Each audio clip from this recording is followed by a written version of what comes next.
So my name is Kathleen Miller, and where I came from or how I got there is really not as interesting. I kind of like meandered about until I found the company that I work for now, which is called EduTrek.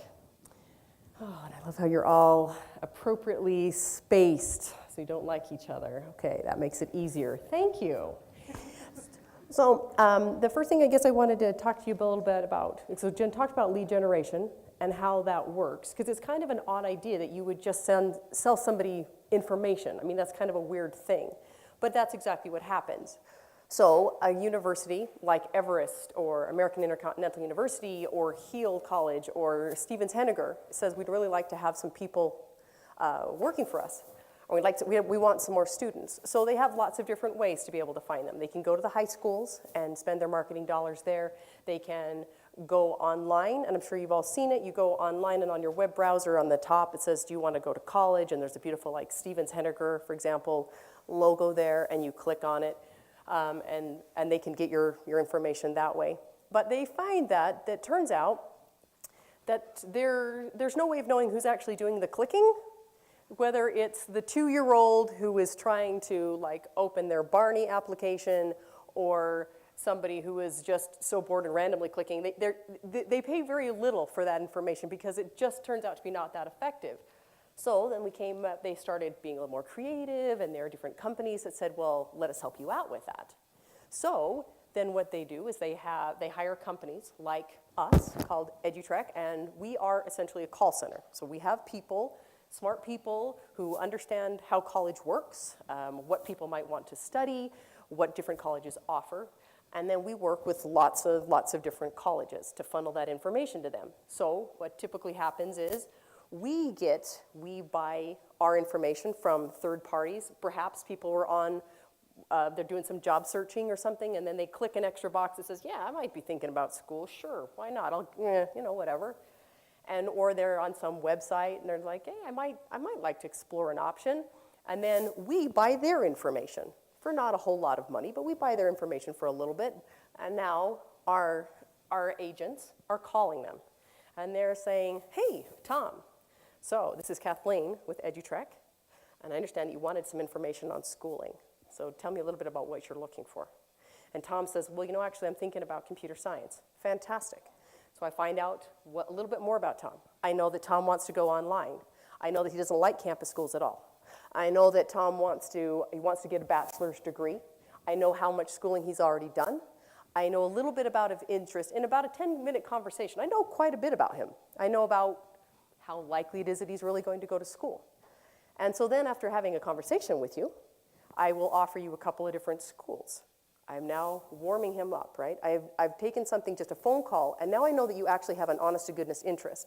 So there is a fairly good possibility that you actually might go to school. And I'm going to offer you a couple of suggestions. So I'm going to say, hey, would you like to, I've got Stevens Henniger College here, would you like to talk with them? I've got American Intercontinental University online, would you like to talk with them? Oh, would you like to talk to this school, this school? I'm going to maybe give him 3 or 4 different school options. And over the course of the next time, those schools are going to call him. So after the call is finished, I am now sending, essentially selling to contracts that we already have that information. I am now sending a warm lead.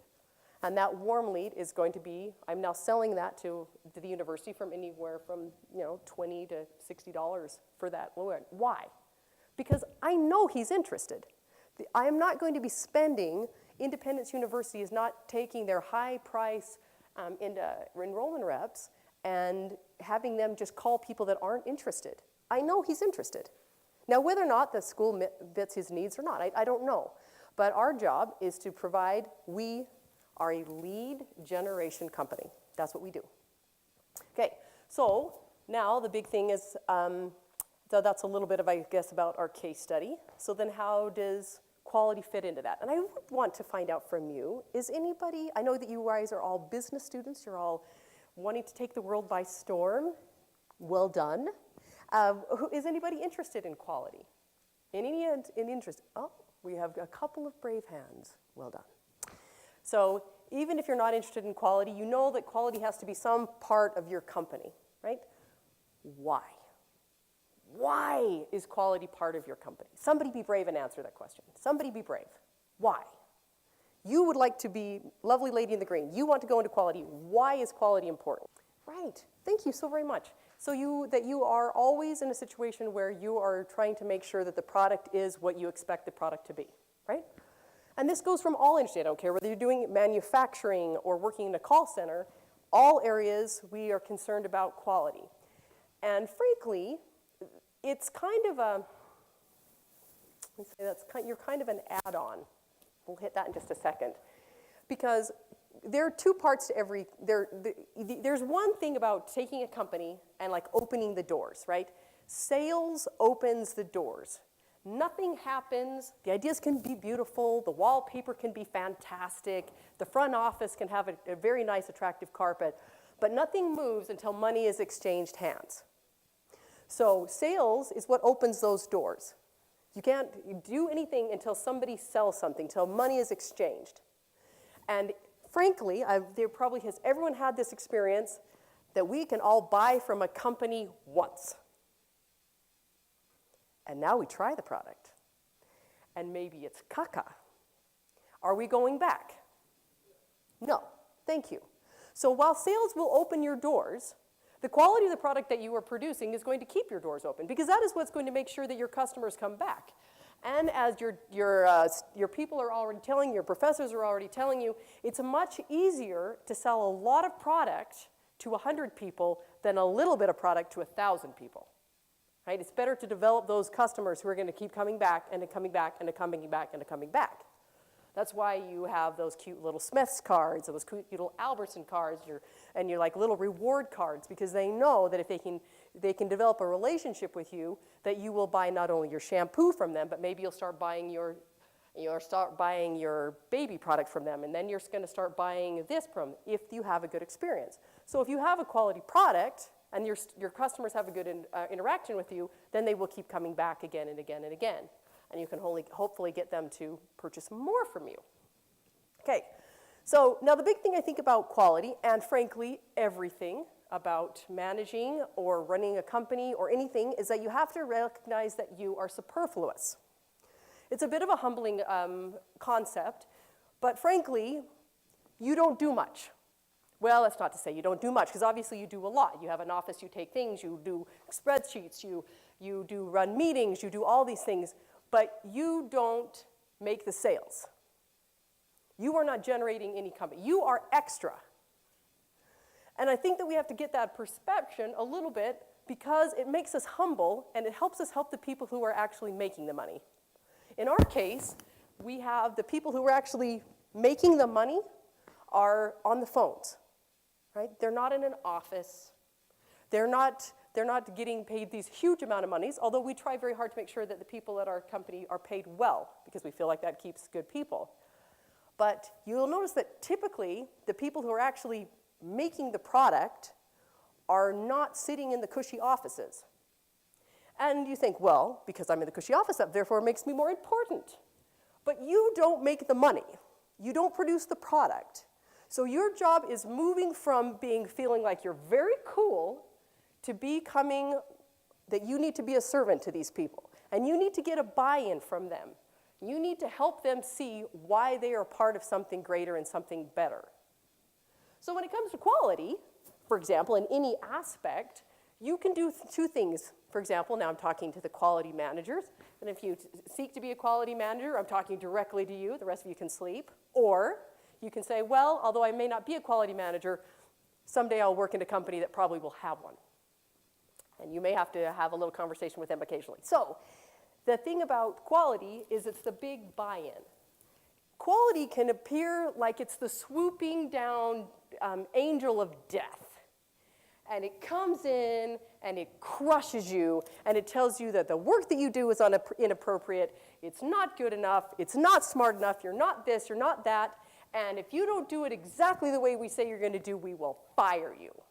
And I've talked to a lot of people that do that. So we're a call center, right? So even though we have lower turnover than most call centers, we still have quite a bit, more than many like high-rise companies, right? So when people come in and they talk to me and there's a problem with their quality, I can always know where they've come from, because they come in and they like creep into my office and they sit down really nervously, and they like start twiddling their fingers because they're expecting me to just eat them because their quality sucks. Okay, well, their quality sucks for lots of different reasons. Could be a variety of reasons. But why do you have to be so dang nasty? And why is it that we have to view this as, again, as the person in the White Tower swooping down and crushing someone? If you believe that the people who are producing your money are making sure you have a job, you are going to be respectful for them and help them to do what they are doing as best as they can to help your product. Because remember, if your product is not happy, if you don't have something good to sell, how long are you going to sit in that cushy office? The answer you should say is, everybody say no, like never, you're gone. You're done. Your company is done.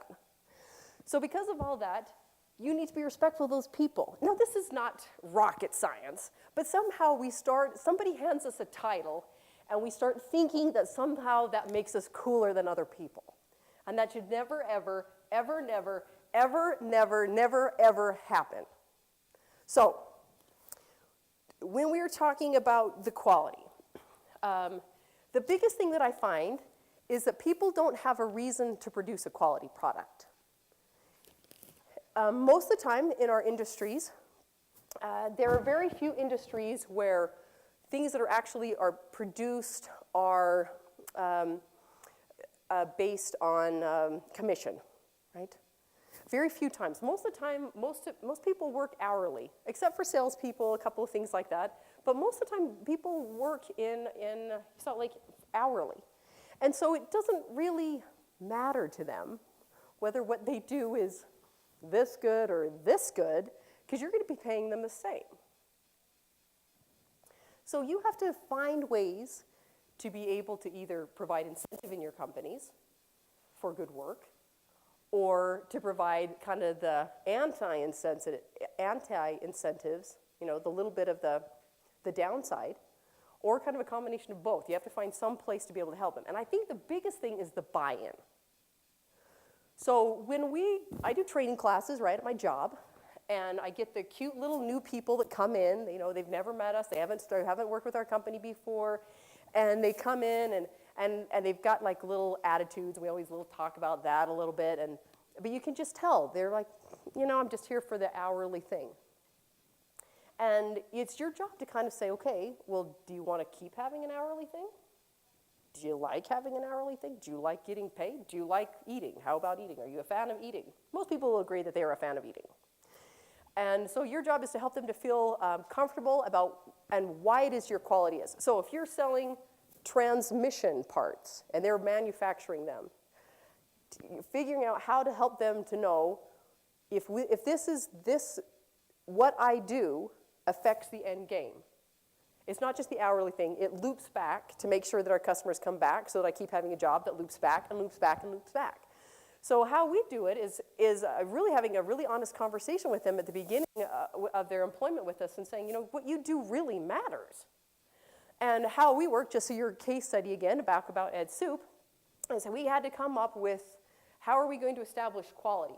Because what we end up really doing is selling a phone number, right? Because all I have is Tom. By the way, it's so very nice of you to continue to be Tom for me. Thank you. So all I have here is Tom, and I'm selling his name, his phone number, his this, and the idea that he's interested in information technology, right, as we discussed. So that's all I'm selling. So if you are the person buying, why do you buy? Why do you have that first purchase? One of the things we do is we have our quality records, and we're hopefully able to show them to our potential customers and say, look, this is how cool we are. So being able to have quality records that are measurable and be able to have a way to be able to make sure that you're accurate is really important. So once we're kind of working with someone, what we do is we have a way of listening to the call. We set expectations. Because it's all nice and fine to say, oh, it's going to be a quality product if you don't know what that means. So for us, it was seemingly simple, right? At first you say, okay, well, they need to make sure that they verified their name and the address and all their contact information. We need to find out how he wants to go to school. We need to find out this, or this. And we actually have quality points that somebody has to listen to. So we actually have a third-party company that we actually hire to listen to our agents to make sure that they're impartial and that we have somebody else that they can come back and say, well, this is what you're currently going on with your quality. And that helps us as well. I guess I just want to convey to you that the thing that I have learned the most about being in quality for a couple years is the respect of the individual. That it's just really respectful. And the fact that you are going to many times, if you are involved in quality or any other aspect, you're going to have to tell people that they're not doing a good job. And that's okay, because you know what? None of us are perfect, and that's fine. So people aren't going to do a good job all the time. Okay, shocker, right? So it's going to be how you're going to handle that and how you're going to be able to bring that person and walk them through what they need to become what you need them to do. Because you know what? Most people try. In fact, most people try really hard. And most of the time, I find that when they come in, they're like, hey, I'm doing this as fast as I can. I'm doing this. It's actually fantastic. And I say, that's great. And I love this. I just need you to take that energy, and I need you to do this. Because what you're doing is great, but I just need to tweak a little bit. And I think if you have respect for the people that you're asking to tweak, they will be tweakable. Now, there are going to be some people that are not tweakable. And if those people won't be able to work with your companies. But most people are tweakable. And one of the things that I learned from Jen a long time ago, and I hope that you have absolutely sucked her brain, because she is an amazing individual. She has managed everyone. She has managed people that nobody else wanted to manage and has come back and said, done. Because she's very respectful of people. And I have learned a great deal from associating with her. She is astonishing. And one of the things that she would always talk about is being able to talk with people when things were uncomfortable. And be able to have somebody in your office or you're in their office and tell them something that is 100% true and yet also 100% respectful. Because if you tell somebody you're doing fine and they're not, then you're compromising their employment. But if you tell somebody you suck, you're crushing them. So, is there a way, and I believe there is, in all situations, I don't care how, it might still be uncomfortable. Oh, it's always going to be uncomfortable.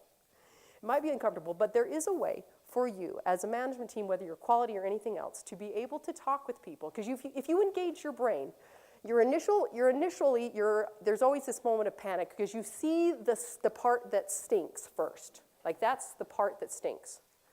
And you know what needs to be fixed. And so your goal is to figure out how to be 100% honest about what the problem is without crushing someone. And it can be done. It can be done, just with respect. Because if you respect the individual and you don't sweep down like the angel of death, you will be able to handle any situation. And in fact, I was in a meeting recently with some of the members of the board that talks about the curriculum for business. And one of them was talking about a book called Crucial Conversations, which you probably have heard. No? Okay. I would highly recommend it. You just check it out at the library. You can get it on audio, which will help you to be able to start having uncomfortable conversations with people. I really enjoy working in the business field because I feel like it changes the world in some aspect. You know, the world is better because of what you do. And your opportunity to be able to be kind to other people and to be able to make the world better, you are going to produce jobs. If you are courageous, you're going to open your own company, and you're going to open your dream, or you're going to help somebody else's dream, and you're going to be able to provide jobs and security and stability for families. And people who have jobs make better choices. And in this way, you are going to be able, even without your product, your product is going to be awesome, and when people buy your product, they're going to love it. But even taking that product aside, if you will treat people with respect, and if you will recognize your position in a company, and if you will be servants to the people that work for you, you will be completely successful. Thank you. But it's not a good story. So it's not like an interesting story. I was actually completely different. I got into computer science, and then I realized that I just couldn't live in a cube. And then I decided, well, I'm going to do something totally different. So I went out like into the world and did like yellow page advertising all over the Western United States. And what I learned to love there is that I got to meet people like you. I got to meet business owners, the courageous ones, all the time when I did their advertising, and I loved that. And then I came home and I decided to start my family. And then I happened to just see a job at a call center. And I thought, I haven't been in the industry for a while, I'll just do something. And I was there for the company for about 6 years, and then an opportunity became open. So it's really not a very exciting story. I have a bachelor's degree, but I don't have a bachelor's degree in business, although Jen has talked me into starting a master's in January. Yeah. So we'll see that. I'm feeling tired in advance. I think that with yellow page advertising, the big thing about advertising is that you're actually listening to people. There are always cutthroat people, I think, in every industry. I don't know. And I was good at it, but I wasn't the top dog. Because I think that my impression has been that the top dog cuts too many corners, and you always need to be a little careful about the top dog. Yeah, which is why I do better, because I don't like, some people say, well, as long as they signed, it was a win-win.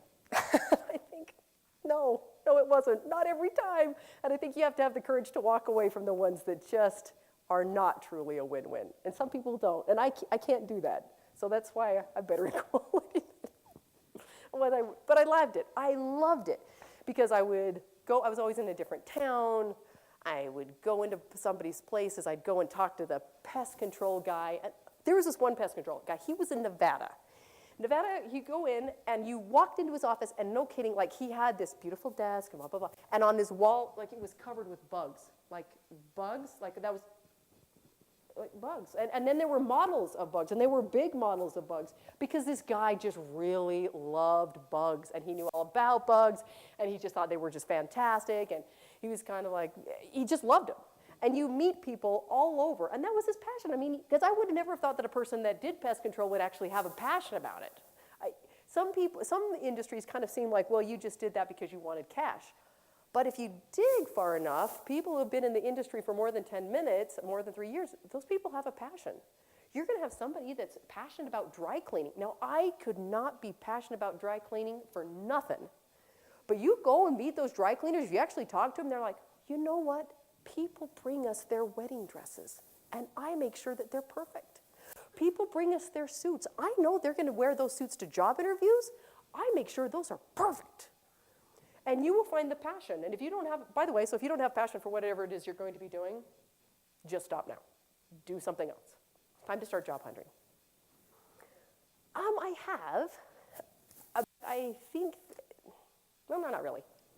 No, it's not that I couldn't. I mean, because I think the nice thing about business and quality and anything is that it makes you so, because it's really about your skill set, right? It's yes, you may know everything about dry cleaning, or you may know everything about manufacturing, or maybe everything, but you can take that anywhere. I haven't, because I really have like the greatest company in the entire world. They are so kind and respectful and loving, and it's a little bit of a kumbaya kind of situation, but but the nice thing is whatever you do, you'll be able to take somewhere else. I know that I've come across just being very kindergarten-like and saying, oh, well, people should be nice to each other and blah, blah, blah, blah. There's a reason why it's in the Bible, right? It's a classic. It's a classic idea. There's a reason why every great thinker, I don't care who you're talking about, Martin Luther King, Gandhi, Muhammad, Buddha, they all kind of talk about the same thing, right? Why do they keep talking about that? Why? It works. It works. And when we move away from that, we are 100% guaranteed to fail. Now, perhaps not immediately. Oh, no. We've seen plenty of companies who are willing to compromise their integrity in the short term. But in the long term, big companies, Goldman Sachs, they don't cut corners. Companies that are around for 50 years, they do what's right. They always do what's right. They do what's right when it's uncomfortable. They do what's right when they're going to lose money. What about the companies, what about the mortgage companies that didn't sell their souls to the devil and start doing terrible loans that caused the housing bubble? What about those companies? You know what? Those companies are fine. They're fine. They knew that it was a bad choice. They knew they were being seduced by quick money, and they didn't take it. Those companies are fine. So we always have to recognize that your integrity is precious. Don't compromise it for nothing. And that skill you can take with you forever. So it's very difficult sometimes, and the hardest things I've ever had to do when it came to what I did was to talk to people that I just knew they just didn't care. Like it was like my interests are more important than this company's interests. And I will tell people whatever, and they'd be bragging about it. Oh, if you tell them this, if you tell them that you can get them free money, they'll go to school. If you tell them it's not going to cost them anything, well, I'm sorry, are any of you guys paying anything? When was the last time that it was free? So I think ethics and integrity are so crucial. And there was this horrible thing that I'm going to completely screw up this quote, and I totally apologize. But we're seeing people that are going into the top business schools. Was it Stanford? Oh, I think it was Stanford. This professor was talking about it, and he said, so he produces this case study, and then he says at the end, should the company have done this? And the response was, well, did it make money? As if that was the judge over whether or not the actions of the people in this company were appropriate. Now again, if you want to be a slime dog, you can. There's no law against being a slime dog. If you want to open up a crappy company and produce a crappy product, you can sell a lot for a short period of time. But if you want to be a company that's successful and improves the company, because you know that whole thing, that's what capitalism is, right? It's not about gathering money. There are a lot of people that will tell you it's about gathering money, but it's not about gathering money. It's about making people's lives better. And if your product makes people's lives better, they will continue buying it and you will be successful long-term, not short-term. So your ethical behavior and the ethical behavior of the people that you work with is really vitally important. And you can teach somebody pretty much anything, but if they don't come to your company with this idea that they're part of it, that they want things to be better, it's the most bizarre conversation you've ever had. It's like somebody who really skipped the kindergarten discussion about your other people and how you do things that you make the right choices. It's the most bizarre conversation. And I remember sitting in my office just looking at this person. Jen, no, so I'm not going to tell you're just asking, well, we need you to do this. And if you don't do this, it was a federal compliance thing. It was like one of those, you have to tell the people that the call's recorded, you know. It's a little thing. But it's like, you know what, I just don't like that. I'm like, well, you kind of have to do that because that's, it keeps our company safe. And he's like, yeah, but I find I can get lots more leads if I don't. Like, it compromised our company. Like, this person's actions could possibly shut our doors. And they were like, meh. And I had to go to my happy place. I didn't know what to do with this person. It was really difficult. I had to work with them for a while, and they finally ended up leaving, and nobody was sad. So ethics are vitally important. So it seems like it's just this add-on class. I know that I know that you guys have an ethics class now, I understand. And it's not an add-on because it has to come from the core of you and your company. Otherwise, you're not going to be successful long-term. And why did you get into this if you're not going to be successful long-term? How lame is that? Well, we feel like we need to protect our staff. First, the people at our company have to be most important. And the people on the phone talking to us only get as much liberty until they invade on the liberty of our people. So once they infringe, then our people can push back. Of course, on the phone we tell them, you're never swearing at them, you're never being mean to them, but it's totally okay to say, oh, sir, you have a really nice day, and click, because our people need to be defended. I don't think that you really do, and I think people let themselves go, don't they? So if I take, it's not me. Because if you and I had a conversation, and I said, oh, Tim, so we have a problem with your quality. And you know what? And I always bring them in. I usually have like snacks on my desk. I want them not to be scared. Come on in. Okay, good. So let's talk about some of your calls. This is what's happening. You're doing this, and I need you to do this. And 9 times out of 10, they're totally responsive. But sometimes they're not. They're like, okay, I'll be so happy to do that for you, Kathleen. That's great. They walk out of the office and they don't. So then you walk them back in a week or two later, and you're like, okay, so this, you got that better, but this is still not working. So you need to be doing this, this, this. You know, can you buy in now? Now it's more involved. What do we need to help you to do that? And then, do you still want to work here? You know, is this something that you want? Because I don't think people ever really get fired. I think they fire themselves. Now, if the management's being a jerk and not setting expectations, but if I sit in front of you and I say I need this, and you say you won't give me that, who's firing you? It's like, well, clearly this is not going to be a good fit anymore. So I'm going to set you free. You know, Merry Christmas to you, Happy Hanukkah, Joy Kwanzaa, and I hope you find something wonderful, but it's not a fit. And both of us feel that. And usually when that ends up happening, honestly, is it usually, of course, because in our industry, right, we've got lots of turnover, is after having 2 conversations where you're again being 100% honest and 100% respectful, that you just stop showing up for work. Oh, you know what? That's such a great comment. Because, again, I'm going to refer to this book, Crucial Conversations, which I'm reading again. And it's so great because they just talk a little bit about, in fact, I'm going to put a plug in for this book that I didn't write, but this book, it was so great because they talk about how that they can actually, you know, they did a bazillion studies, and they can actually understand whether or not your company is going to be successful by whether or not the people in your company can have these awkward conversations. Because if you don't have awkward conversations, then when you are not pulling your weight, I don't say anything, and we miss deadlines. And when you are being obnoxious and not doing your job, I just act passively aggressive to you, or I'm not 100% honest with you. I don't actually tell you what you need to do to change, and then you keep spiraling down and you're unhappy. So they say that if you can't have these crucial conversations, and they enumerate what they are, then life is not good. And so as management, we need to not be afraid of these crucial conversations, which is really hard for me because I'm very, you can see it, I'm like nice. I don't want to like offend anyone.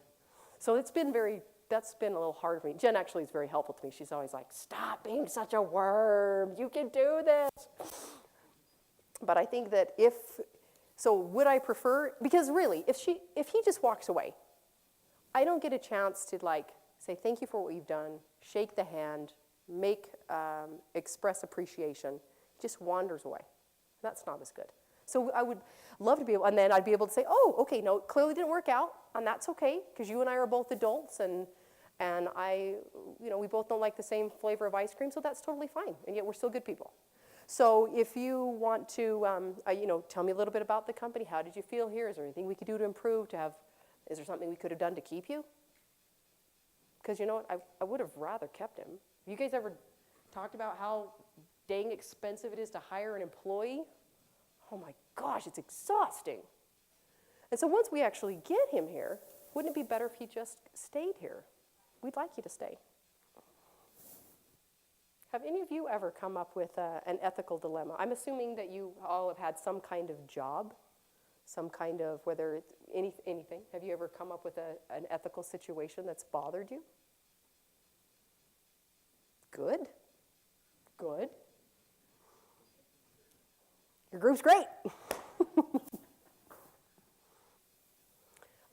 We haven't done the finish the day thing. And we have walked people out before. If we're having to let them go, then they're walked to the door. But and although we have fired people before, and we've let people go because we've had like an economic change, and the company has had to have layoffs several times, and that's not fun. Nobody likes that, but. if you have it really, really comes back to this idea. Okay, layoffs suck. I mean, they just are terrible. I don't care what people say. They're just terrible. The company has come to a position where they realize that they cannot keep the doors open and pay for the people that are already there if they don't cut people that aren't being as good, right? And that's a terrible place to be. And those moments usually come fairly quickly. So you can kind of it's feeling it's coming, and then something reaches ahead, and I have a turn time, you have a couple bad months, and you have to make this decision. And that's terrible. And every manager in the world should meditate, pray, contemplate, think about it, and really stress. And I have never known somebody that had to do that didn't just lie awake all night the night before. So that's terrible no matter what. And that's always going to be unexpected. Well, generally it's unexpected, at least for the people who are on the front lines, and it's never pleasant. But if the company doesn't keep itself alive, then the whole ship goes down. So, but when it comes to, again, firing people, that should never be a surprise, right? You've talked to them once, you've talked to them twice, you've done a write-up. They know exactly what's expected. So when that time comes and they're called into the office and said, did you do this? No. How about that? No. This? No.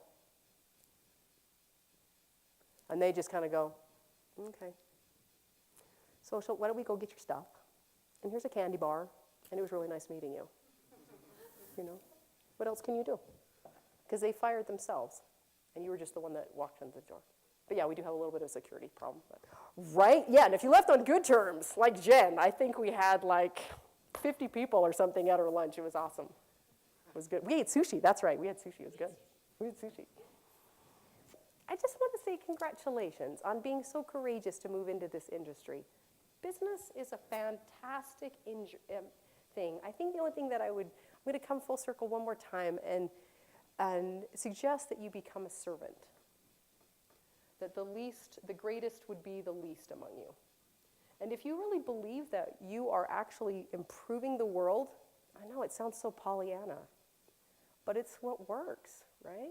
If you really do the right thing, if you have the courage to do the right thing, so don't think that doesn't take, people think, oh, it is the truly courageous who are going to do the right thing every time. That you are going to actually make the world better. And I think this is a beautiful thing, the idea that people here in Salt Lake are going to be making and supporting businesses that are going to help and make and support the people of Salt Lake City or wherever you decide to land. And I wish you the very best, and sincerely. I hope that you make the world a little bit better today than it was tomorrow.